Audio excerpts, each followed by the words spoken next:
pessoas, no vídeo de hoje vamos continuar a nossa conversa sobre Você Vai Voltar Pra Mim e outros contos do Bernardo Kucinski. Como este livro aqui é um livro que reúne 28 contos, eu resolvi dividir os meus comentários sobre ele em duas partes. Então o vídeo com a primeira parte vai estar linkado lá embaixo para que você assista, porque naquela primeira parte eu articulo algumas discussões que eu vou retomar aqui, então seria interessante que você visse esses dois vídeos em sequência. Então, caso não tenha visto, veja lá antes de assistir, de continuar assistindo a esse. Caso você já tenha visto aquele vídeo, prossigamos aqui então com a nossa conversa. A partir da leitura dessa segunda parte aqui, dos 14 últimos contos aqui deste livro, ficou claro para mim que existe uma certa progressão na elaboração destes textos aqui. Isso significa que os últimos contos, na minha opinião, são muito mais bem estruturados do que os primeiros, e isso se evidencia principalmente quando a gente pensa no número de páginas. Os primeiros contos, eles são contos menores, o que acaba fazendo com que o autor tenha que ir de maneira mais direta ao seu objetivo, e justamente por conta disso eles são contos muito mais fortes, muito mais ferrinhos do que os últimos. Porque nos últimos contos, como o autor fez contos um pouco maiores, isso deu a ele um maior espaço para que ele pudesse construir, elaborar melhor esses personagens e mesmo a narrativa que ele nos está aqui contando. Então me parece que esses últimos contos eles tenham esse refinamento que acabou não estando presente nos primeiros, ainda que os primeiros contos também sejam muito bons. O que eu percebo aqui é que existe uma diferença na objetividade com relação aqui a esses narradores. Os primeiros narradores são muito mais objetivos do que os segundos.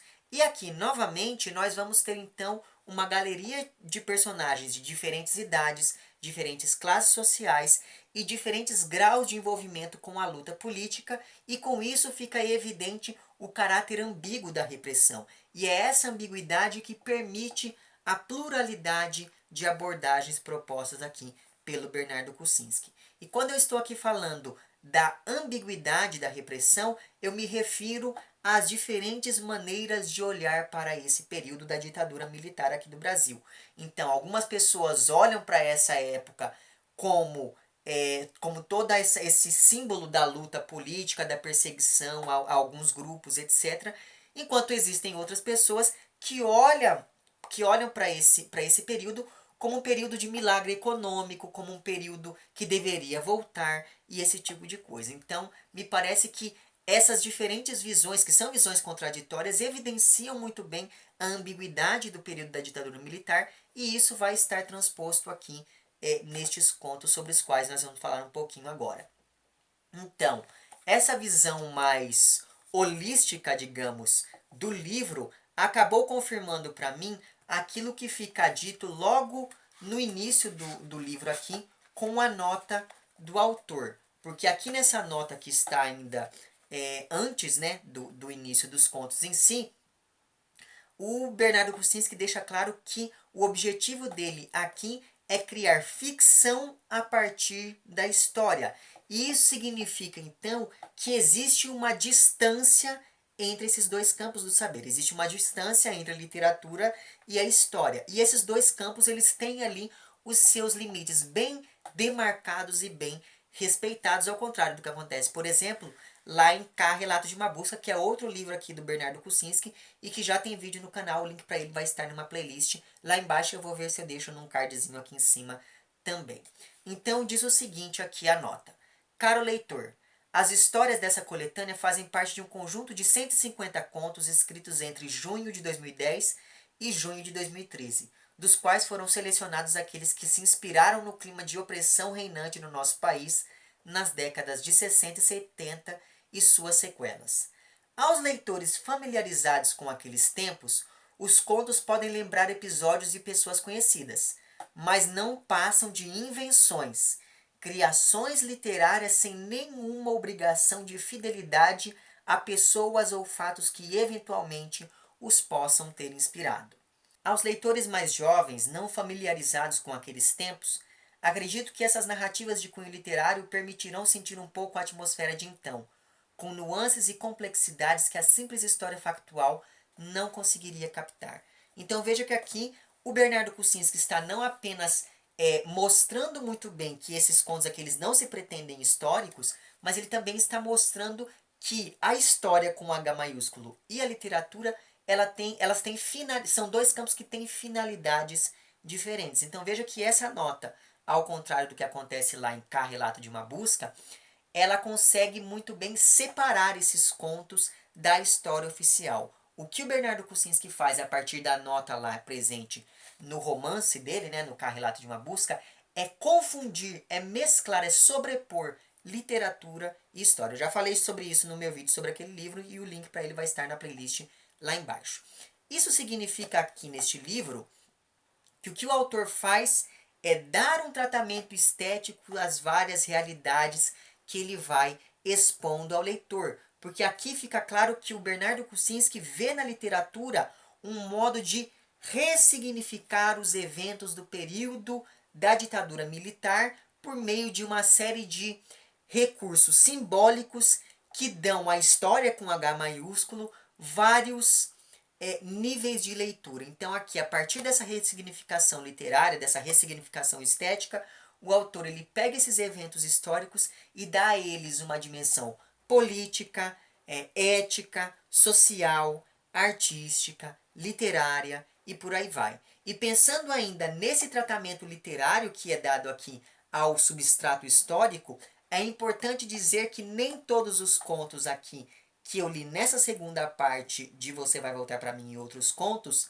se passam na ditadura militar brasileira. Dois deles acabam se passando em outros países e dão conta de outros regimes militares, de outros regimes totalitários. São esses contos, então, A História de uma Gagueira, que é um conto que fala da revolução, que se passa na Revolução dos Cravos, né, que foi ali um evento muito importante que demarca o fim do salazarismo em Portugal.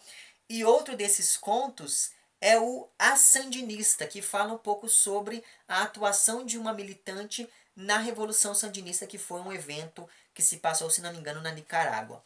Mas enfim, então veja que existem aqui esses outros dois contos que acabam deslocando um pouquinho o espaço geográfico e o espaço social de todo este livro aqui.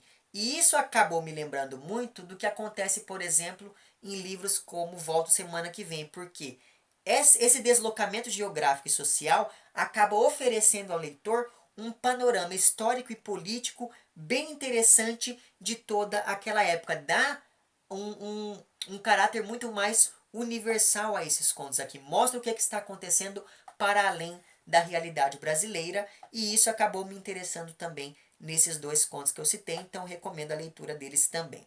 O primeiro conto dessa segunda leva que eu li se chama Kadish para um dirigente comunista. Caso você não saiba, Kadish é o nome da oração fúnebre que os judeus fazem durante o velório. E esse conto aqui ele é um conto que vai falar basicamente da relação entre figuras religiosas e movimentos de resistência. Isso era uma coisa muito comum e já está tematizado em textos como Cá Relato de uma Busca, do próprio Kucinski, e também em romances como As Meninas, da Lígia Fagundes Telles. Eu já fiz um vídeo sobre este livro, o link para ele vai estar na playlist lá embaixo.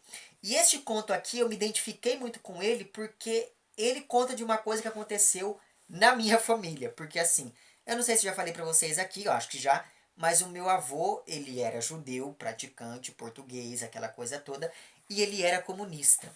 E uma das coisas que ele pediu para que a gente fizesse quando ele morresse é enterrá-lo cantando o hino internacional do comunismo, né, do Partido Comunista. E é basicamente isso que acontece aqui. Nós estamos diante de um líder de um grupo de revolucionários que morre, e daí durante o enterro o rabino começa a cantar ali o hino do Partido Comunista, e isso acaba envolvendo todas as pessoas que estão ali presentes. E a mesma coisa aconteceu no velório do meu avô, então enfim, eu me senti muito próximo deste primeiro conto e muito assustado, porque né, não é uma coisa muito comum assim de ser vista, então enfim, eu me senti muito representado aqui neste conto. E daí, para tornar esse vídeo um pouquinho mais dinâmico, eu tentei dividir os próximos contos em dois grandes grupos. O primeiro desses grupos visa entender os vários níveis de envolvimento político dessas personagens aqui.